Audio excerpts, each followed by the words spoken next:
The air in the room seemed too thin as Paige's perfectly manicured finger pointed directly at me. "Lisa, dear," she purred, her voice dripping with insincere concern. "I'm sure you understand that this kind of getaway demands a certain level of sophistication. Perhaps it would be best if you sat this one out." The Anderson family's dining room fell into a hush, 20 pairs of eyes swiveling to me, some showing pity, others barely hiding their satisfaction. The elaborate vacation plans for the Royal Pearl Island Resort, that exclusive Maldives escape Paige had spent the last 40 minutes describing in detail, suddenly felt like a blade twisting in my gut. My husband Oliver found my hand under the table, squeezing so tightly I could feel his pulse throbbing against my palm. The crystal chandelier above us cast shimmering light across the mahogany table where, moments earlier, Paige had unrolled actual blueprints of the presidential villa she'd reserved. The very villa I was now being explicitly uninvited from. "My name is Julia, I'm 32, and I used to be a barista with a secret. This is the story of how I turned a vacation snub into the most valuable lesson my mother-in-law ever learned." "Mother, if Julia isn't going, then neither am I," Oliver declared, his voice cutting through the awkward silence. The tension in his jaw betrayed the anger he was struggling to keep in check. Paige's face hardened into the expression I'd grown all too familiar with over 3 years of marriage to her son. "Don't be absurd, Oliver. The entire family will be there. Your cousins are flying in from Europe. You can't possibly miss it just because your wife isn't." She paused, searching for the most cutting words she could use in polite company. "Comfortable in luxury settings." "She's right, Oliver," his sister Vanessa chimed in, a wineglass dangling between her fingers.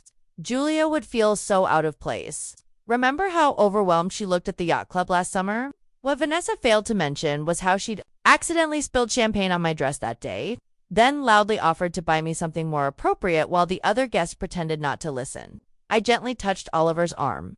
"It's okay," I whispered. "You should go with your family." The flicker of triumph across Paige's face made my stomach churn. She believed she'd won, just as she had every other time she'd tried to drive a wedge between Oliver and me since the day he brought home that coffee girl he'd fallen for. When I met Oliver at the coffee shop where I worked while pursuing my master's degree in business, he was different from the other wealthy customers. Kind, genuine, and never making me feel less worthy because I was serving coffee. When we fell in love, I thought I'd found my fairy tale ending. I didn't realize his mother would make it her life's mission to break us apart. Paige Anderson wasn't just wealthy. She was old money rich, the kind who considered anything less than a private jet to be slumming it. From day one, she made it clear that a coffee girl wasn't welcome in the Anderson family. "Darling," she'd say to Oliver while I was standing, "right there, remember the Rothschild girl? She just got back from Paris, still single, for 3 years. I endured her constant belittling at every family gathering. Oh, Julia dear, is that dress from a department store? Or how fascinating that you used to serve coffee. It must be so nice to never have to work again." What Paige didn't know, what no one except Oliver knew, was that while I was making coffee and studying, I'd also been investing in cryptocurrency since its early days. Those investments had blossomed into a fortune that would make even the Andersons look middle class. But I kept quiet, living simply and reinvesting my profits.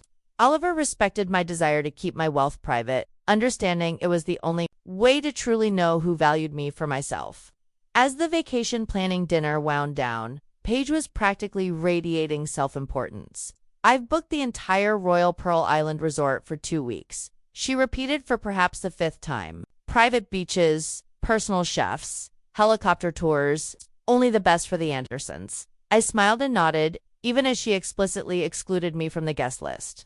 But as we drove home that night, I wasn't plotting how to change her mind. I was checking my phone for a very specific email. 6 months earlier, when I'd first overheard Paige talking about wanting to book Royal Pearl Island, I'd made a few discreet inquiries.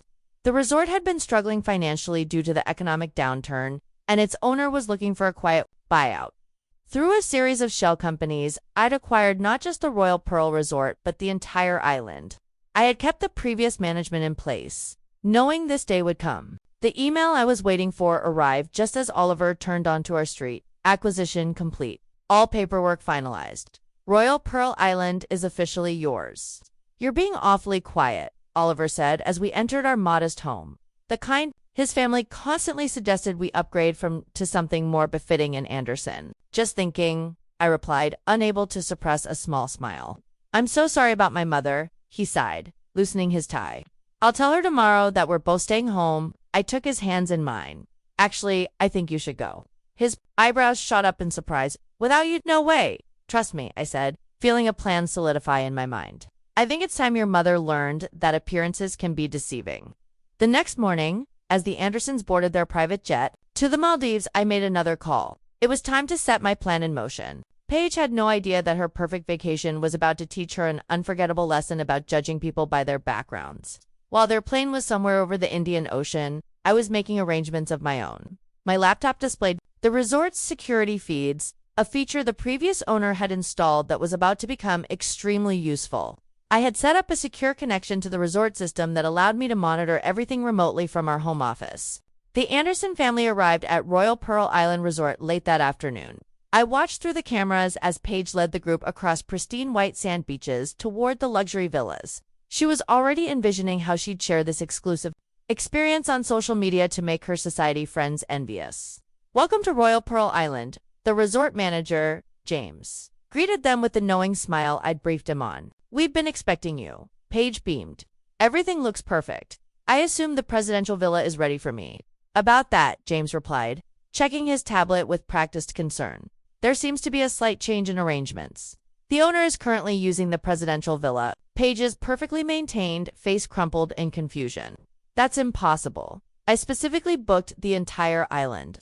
No other guests were supposed to be here." "The owner isn't a guest, Mrs. Anderson," James explained patiently. "They own the property and have final say over all accommodations." "Well, who is this owner? I demand to speak with them." Paige's voice rose, causing other family members to gather around. James smiled politely. "Of course, if you'll all follow me to the main pavilion, the owner has left specific instructions for your arrival." The family was led to an elegant open pavilion overlooking the ocean. On a large screen, a video began playing. My face appeared, and I watched through the security feeds as Paige's jaw literally dropped. "Hello, Anderson family," my recorded self said pleasantly. "Welcome to my island." Yes, you heard that correctly. I own Royal Pearl Island Resort, along with several other luxury properties worldwide. The stunned silence was broken by Paige's gasp. Oliver tried to suppress a smile, having been let in on the secret just before boarding the plane. I had called him aside and whispered the truth about my wealth and ownership of the resort. "You see," continued on screen, "while you were busy judging me for making coffee and assuming I couldn't afford luxury experiences, I was building an empire. That coffee girl you dismissed. She's worth more than the entire Anderson fortune combined." Paige collapsed into a chair, her designer purse falling to the ground. Vanessa's face had turned an interesting shade of green. "Now, about your accommodations, Paige, you'll be staying in our economy villa. It's quite basic by your standards. But as you said, some people need to learn their place. The rest of the family can choose from our standard rooms." "This is outrageous," Paige shrieked. "I paid for the presidential villa." "Your deposit has been refunded," James informed her smoothly. "The owner's decision is final," the video continued. "Oh, and Paige, remember how you said luxury resorts can be overwhelming? For someone of my background, let's test that theory. I've arranged for you to work as a server at the beach bar during your stay. Consider it a learning experience about judging people based on their jobs." Paige's face contorted with rage. "I will not." "Do you know who I am?" "Yes," James replied calmly. "You're the mother-in-law of our owner, who has left strict instructions. If you don't wish to comply, you're welcome to leave. Though the next flight out isn't for 3 days. What followed was chaos. Paige threatened lawsuits, demanded phones, which mysteriously had no signal, and even tried to arrange for a private helicopter, all unavailable by my orders. For the next 2 weeks, the mighty Paige Anderson served drinks to her own family members, wearing the standard staff uniform she'd so often mocked. Every time she delivered a cocktail, the server badge gleamed with her name, Paige Trainee. But this isn't just a story about revenge. On their last day, I arrived at the island, having timed my private flight to coincide with their departure. Paige was serving at the beach bar, her designer clothes replaced by the simple staff uniform, her carefully maintained appearance wilted in the tropical heat. "Having fun?" I asked. Sitting at the bar, she stared at me, her anger seemingly replaced by exhaustion. "Why did you do all this?" "Because you needed to learn that worth isn't determined by background or bank accounts," I replied. "Every person who served you a drink, cleaned your room, or cooked your meals is a human being deserving of respect." Tears formed in her eyes. I never thought about it that way. "I know," I said softly. That was the problem. From that day forward, Paige Anderson was a changed woman. The experience of literally walking in someone else's shoes transformed her perspective. She started a foundation providing educational scholarships to service industry workers. And yes, she finally learned to treat people with respect regardless of their job or background. These days, our family dinners are different. Paige asks the serving staff about their lives and dreams. She remembers their names and stories. Last Christmas, she even insisted on serving dinner herself, saying it helps her stay grounded. The Royal Pearl Resort is still mine, but now. It runs a unique program where privileged individuals can experience working in service positions. Paige helps run it, sharing her story as a cautionary tale about prejudice and pride.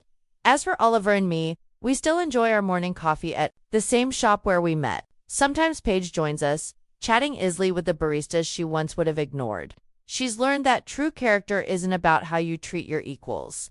It's about how you treat those you once considered beneath you. Last week, she surprised me with a handmade photo album filled with pictures from that infamous island vacation.